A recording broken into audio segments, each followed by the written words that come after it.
Welcome to this month's trade secret, and the theme has been hot rodding your guitar for the month of August. I'm Ed, and I'm going to take you through 3 easy mods that every guitar player should know and should try, but unfortunately kind of fly under the radar. First, let's clear on what hot rodding is. And it's basically improving one of 4 areas. Sometimes they overlap. All right, so the first area is looks. Now, when you're a beginner, you buy with your eyes, and most of us do. We find a guitar that we like, and it looks nice, the paint job's nice, and we fall in love with it. That was the case for me with Les Pauls. I remember looking at Jimmy Page posters, Jeff Beck posters, and seeing these guys playing Les Pauls. And I fell in love with the look of the Les Paul and always wanted one. I had a couple of cheaper guitars first before I picked up this baby. And she's been with me since 1982, 1983. I've always loved Les Pauls. I've had many other Les Pauls. A couple got stolen, a couple I sold. None have compared to this one. This one is a 1973, and I love the look of it. And the reason that it's in my hands right now is because I've done some hot rodding to it that we're going to talk about. Now, Strats, I've got my black and white Dean Zielinski Taglier Strat. I love that guitar as well. And it's become very useful for other different styles. I get different sounds out of that guitar. I've never liked the look of Tellies till now. And here's the deal. The look of the Telly and the playability of the Telly suit me for what I need today. So the Les Paul is it's too heavy. Also, the thing is that Les Pauls don't stay in tune very well. So it doesn't matter because the guitar sounds amazing. And if you watch the Rick Beato videos, he just says, don't worry about it. It's going to slip out of tune, but it's a Les Paul. Just don't worry about it. And that's what I do. I use it mostly in the studio because I can control it. But I love the look of Tellys, and I've loved the look of Strats, which was not the case when I was first learning. The second area of hot rodding would be the sound. And the most obvious is the pickups. You might want to upgrade the pickups. So in my case, I hot rodded this guitar. These pickups were blown. I had the bottoms replaced, I had them rewound, and I had them purposely low wound because I prefer a vintage sound. I didn't want them overwound. All right, but I wanted to keep the guitar original. So these were restored. All right, area number 3 is the feel of the guitar. So for example, I've had this guitar repainted in the back. The neck was painted with a matte finish. And it got rid of the stickiness. Even though this guitar is old and it's worn, and it was actually comfortable to play, I've done that to almost all of my guitars. There's still 2 others that need this treatment done to them, and I just like it because the guitar feels better. Feel-wise, I prefer the Strat style body. So in my custom builds, I had the Telly body with the contours that the Strat has added to it. So I wanted the playability of the Strat, the comfort of the Strat. I want more of the sound of the Les Paul, and I found that I can get those features with the Telly body. So that's what I'm doing with the custom builds. All right, the 4th area is performance. All right, so how the guitar performs, and that's a lot of what we're going to talk about today with the 3 modifications. So for me, painting the neck with the matte finish makes it easier for me to move my hand up and down the neck, and it makes that comfortable. What I talked about with my custom builds, I want the body to feel comfortable, because the more comfortable I am, the better I'm going to play, and the guitar is just going to perform better. So modifications to the electronics and pickups, you might want to change tuning pegs and that sort of thing. All of it improves the performance. The tuning stability is part of the performance. These are little areas that you might want to tweak on your instrument. For today, I'm not gonna focus on the looks of the guitar. We're not going to talk about painting the guitar.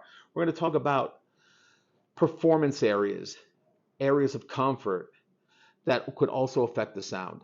And one that is largely overlooked is strings. Now, if you look over my shoulder over here, I've got my Taylor T3, and I just used it for a gig this weekend. And last week, I was cleaning it up and doing some maintenance. I tweaked the neck. For those of you who don't know how to do truss rod adjustments, it's real simple. There's got to be a bunch of videos on YouTube on how to do it. And you should learn how to do that. So it's just righty tighty, lefty loosey, and a quarter turn. So once you get the right truss rod key for it, all you got to do is play around with the quarter turn, sit down with the guitar, play it, let it sit for a day, and see how it feels. Once you get used to it, you'll be able to adjust the necks very quickly. But just stick with the quarter turn. I did that. I gave it a quarter turn, tightened it up a little bit, and I dropped the string gauge. I went from 11s to 10s on it.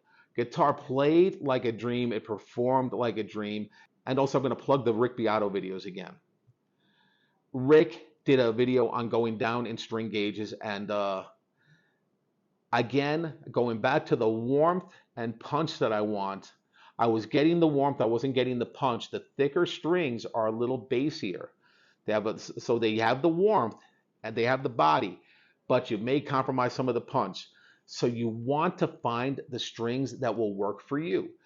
For me, I used Black Diamond strings for a long time because I got a Black Diamond endorsement deal back in the mid 2000s. And that was great. It was great having an endorsement deal. I also love the brand because of the tradition. Black Diamond was used by blues players, and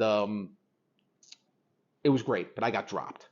Then I moved to Latin America, where Diodario and Ernie Ball are pretty much they're the kings down here. You're going to get one set or the other, and anything that is a non-name brand the quality suffers. So I stick with Diodario for consistency. I prefer Ernie Balls because the Slinkies, they're just easier to bend because they have a thinner core. But there's a trade-off there. Here's the deal. Check out a bunch of different strings that are available to you, and you'll be surprised at the differences that there are. I remember hearing a lot of the older players say that there's no difference in them. You just buy whatever. Guitar Center has a bunch that it's like $3 for a set.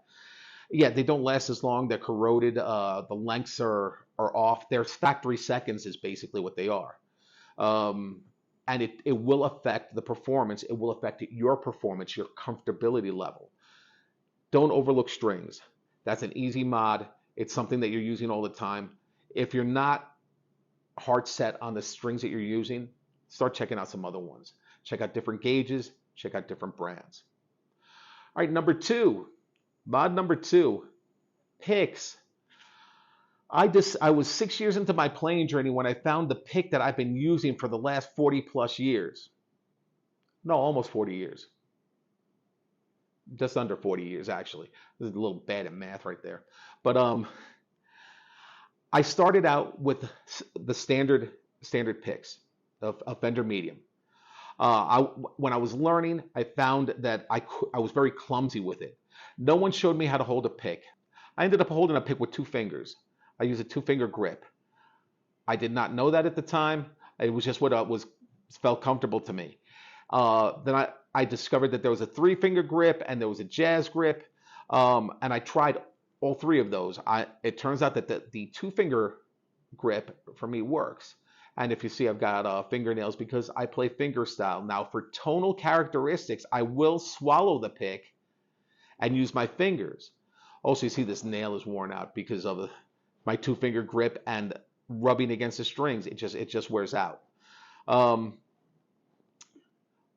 I ended up using Gibson teardrops, thin ones, and and as I started getting better, I found that they would just break on me. So I started using thicker picks.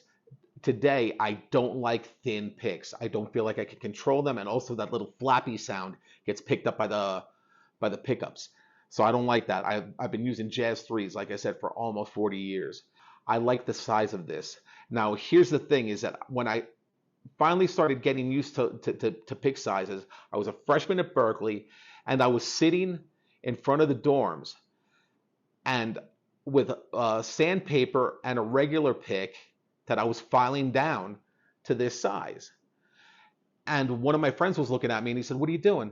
I said, "Well, I'm filing my picks. I buy the standard size ones, and then I file them down. I use this like a Fender thick one, Gibson thick one. To me, it really didn't matter the brand, and it didn't matter the material.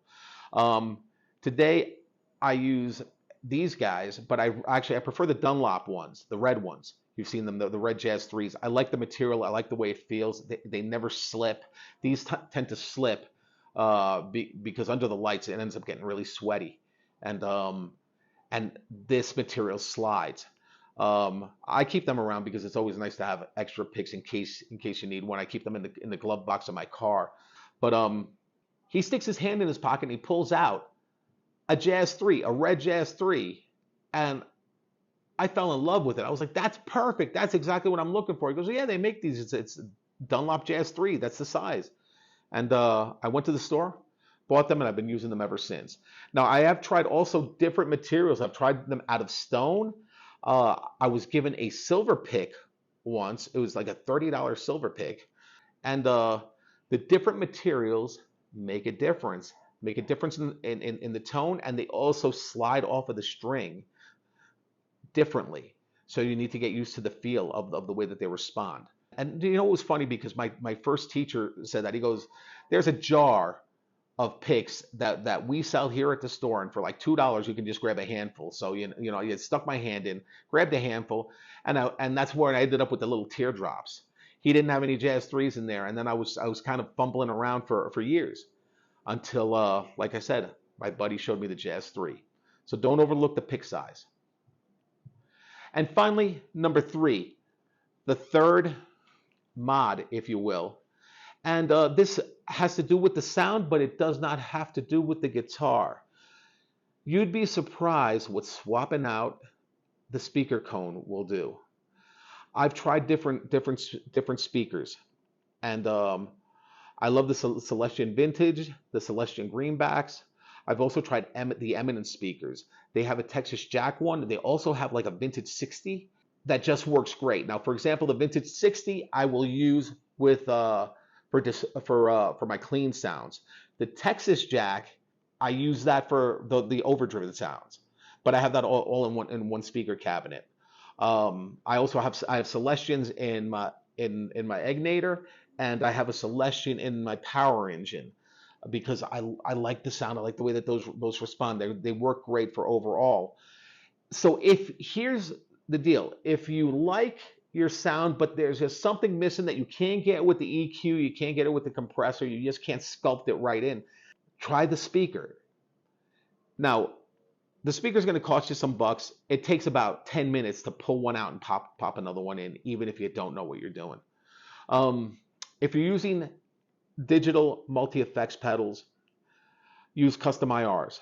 I use them all the time. And if you're recording and you're using digital amp sims, you can try using different IRs. I invested in some IRs, and again, I have Celestion IRs that I tend to use them all the time. Even if I'm using like a Fender Twin or Fender Tweed amp, I really like the Celestion sound. So whether you're swapping out a physical speaker or using custom IRs, you'll be amazed at the subtle change in tone that could be just that little bit of difference. All right, so those are my 3 mods: strings, picks, speakers, and IRs, or speaker sims, or however you want to look at them, cabinet sims. You know, whichever way you want to look at it. It's all of these little details will get you closer to that tone that you're chasing. All right. Thanks for watching. Remember, practice smart, play from the heart. I'll see you next time.